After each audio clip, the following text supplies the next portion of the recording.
പീഡനക്കേസിൽ ജയിൽവാസം കഴിഞ്ഞ് പുറത്തിറങ്ങിയ രാഹുൽ മാങ്കൂട്ടത്തിലിനെ അഭിമുഖം ചെയ്ത മാധ്യമപ്രവർത്തകൻ ഹാഷ്മി താജ് ഇബ്രാഹിമിനെതിരെ നടക്കുന്ന സൈബർ ആക്രമണങ്ങളിൽ പ്രതികരണവുമായി അഞ്ജു പാർവതി പ്രബീഷ്.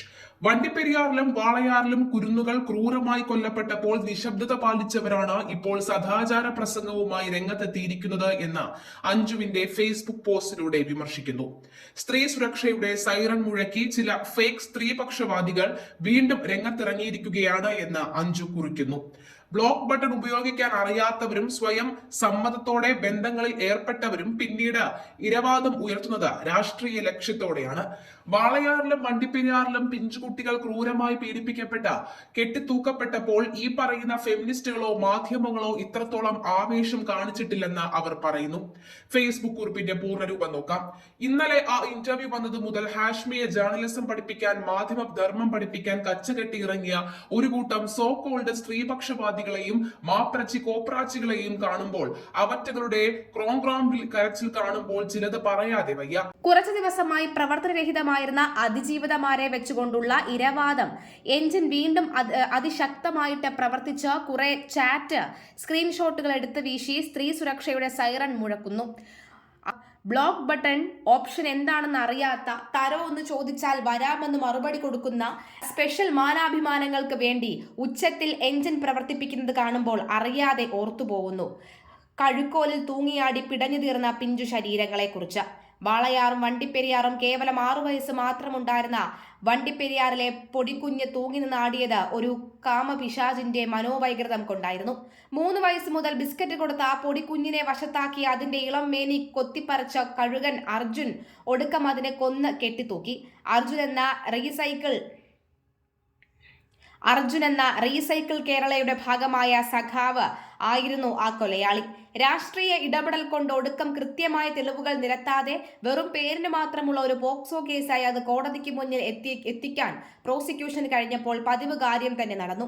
ഡിസംബർ 2023 അവന് കോടതി വെറുതെ വിട്ടു. ഒരു മാധ്യമ മാപ്രച്ചിക്കും പൊള്ളിയില്ല. ആ കുഞ്ഞിന് കിട്ടാത്ത പോയ നീതി വാങ്ങി നൽകണമെന്ന് ഒറ്റ മുതുക്കി ഫേസ്ബുക്ക് ഫെമിനിസ്റ്റുകൾക്കും തോന്നിയതുമില്ല. കഥ അവിടെ തീർന്നില്ല.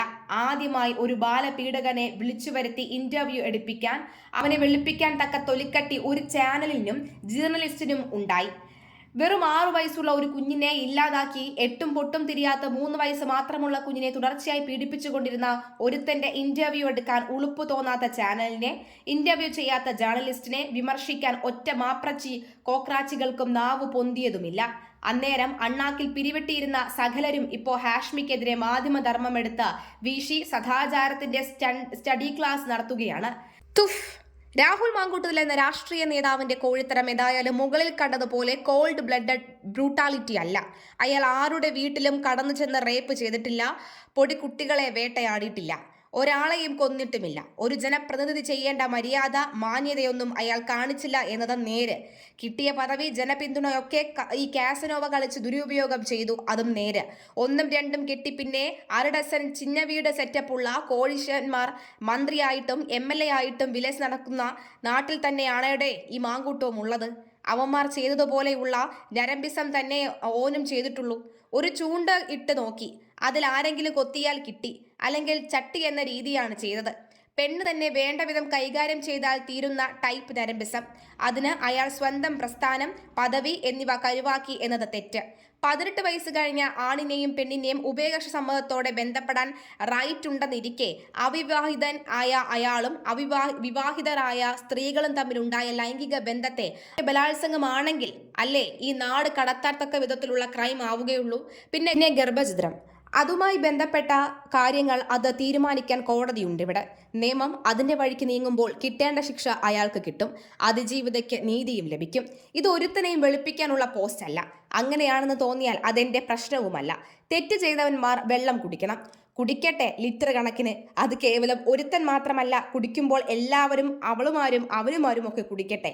കലോത്സവം റിപ്പോർട്ട് ചെയ്യാൻ പോയിട്ട് കൊച്ചു പിള്ളേരെ നോക്കി വെള്ളം ഇറക്കിയവരും ആ കൊതി കണ്ട് സ്റ്റുഡിയോ ഫ്ലോറിൽ നിന്ന് ആവേശം പകർന്നവരും ഒക്കെ തെമ്മാടികൾ തന്നെയാണ്. അവൻ്റെയൊക്കെ പേര് മാപ്രകളെന്ന് തന്നെയാണ്.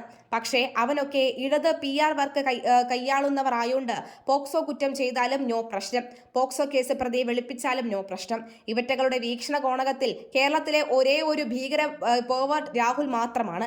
മാധ്യമധർമ്മത്തെ നോക്കി കൊഞ്ഞണം കുത്തിയ അതിജീവിതകളുടെ കണ്ണീര് കാണാൻ കഴിയാത്ത ഒരേ ഒരു ദുഷ്ടമാപ്ര ഹാഷ്മി മാത്രമാണത്രേ. സത്യത്തിൽ രാഹുൽ വിഷയത്തിൽ പലരും ആയുധമാക്കുന്നത് അയാളുടെ രാഷ്ട്രീയമാണ്. അയാളുടെ രാഷ്ട്രീയത്തോടുള്ള എതിർപ്പ് ഒന്നുകൊണ്ട് മാത്രം കുറെ ഫേക്കിസ്റ്റ് സ്ത്രീപക്ഷവാദികൾക്ക് നിരുപാധിക പിന്തുണ കൊടുക്കുന്നവരാണ് അധികവും. സ്വന്തം രാഷ്ട്രീയത്തിൽ നിൽക്കുമ്പോൾ അയാളിനി ഭൂലോകത്തിൽ തരികിട ആയാലും അയാളുടെ മതിൽ ചാട്ടം കയ്യോടെ പിടിച്ചാലും അതിനെ മെഴുകി ന്യായീകരിക്കുന്ന അണികൾ ഏതു പാർട്ടിയിലാണ് ഇല്ലാത്തത്? ഒരു തൃശൂർ ബേസ്ഡ് മതിൽച്ചാട്ടം കയ്യോടെ പിടിച്ചിട്ട് അന്ന് അയാൾ ജിഹ്വ ആയിരുന്നപ്പോൾ മറച്ചു പിടിച്ച ശേഷം അയാൾ അപ്പുറം പോയപ്പോൾ വിളിച്ചു പറഞ്ഞ രാഷ്ട്രീയ അണികൾ ഈ സോഷ്യൽ മീഡിയ വരമ്പത്ത് നിന്ന് ഇപ്പോൾ സദാചാരം പറയുന്നു. ഇവിടെ പീഡനത്തിന്റെ അളവ് റിക്ടർ സ്കെയിലിൽ വെച്ച് അളന്ന നേതാക്കൾക്ക് ജയ് വിളിക്കുന്ന അണികൾ രാഹുലിനെ കല്ലെറിയുന്നു. സ്വന്തം ഉമ്മർത്ത് കിടക്കുന്ന അപ്പിയിൽ ചവിട്ടാതെ അപ്പുറത്ത് പറമ്പിൽ കിടക്കുന്ന കാക്കക്കാട്ടം കണ്ട് അയ്യേ എന്ന് വിളിക്കുന്ന എല്ലാ ഫേക്ക് ആക്രിമാക്രികളോടും പുച്ഛം മാത്രം. ചാരിത്ര പ്രസംഗം നടത്തുന്ന വാസവദത്തന്മാരോടും ദത്തമാരോടും ഉത്തരത്തിൽ തൂങ്ങിക്കിടന്ന് പിടഞ്ഞ പിഞ്ചുകുഞ്ഞ് ചോദിക്കുന്നുണ്ട്, എന്തുകൊണ്ട് നിങ്ങൾ എനിക്ക് നേരെ കണ്ണുകൾ കൊട്ടിയടയ്ക്കുന്നുവെന്ന്. ഉത്തരമുണ്ടോ പറയാൻ?